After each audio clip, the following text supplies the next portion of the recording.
So guys, for the first step, you're going to head over to search and type in device manager. Click on it.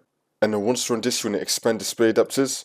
Now you're going to find your graphics card. You're going to right click on it and then click on update driver and then click on search automatic for drivers.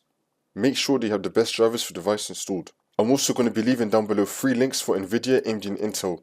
You want to download the software that comes with your graphics card. For me, I have an Nvidia graphics card, so I've got the Nvidia app. And then once you're on our software, you're going to click on the driver tab. Now you're going to click on check for updates. Make sure that your graphics card is fully up to date for your software. And now for the next step, you're going to head over to search and type in check for updates. Click on it.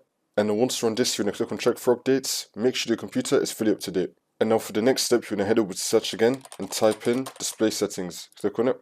And then once you're on this, make sure you have your correct monitor selected. Now you're going to scroll down. Make sure that your scale is on the recommended option. Same for display resolution on your recommended option. Make sure that your display orientation is correct. Now you're going to click on advanced display. Make sure that your refresh rate is also correct as well. If it does not allow you to edit anything in display settings, then you want to restart your computer.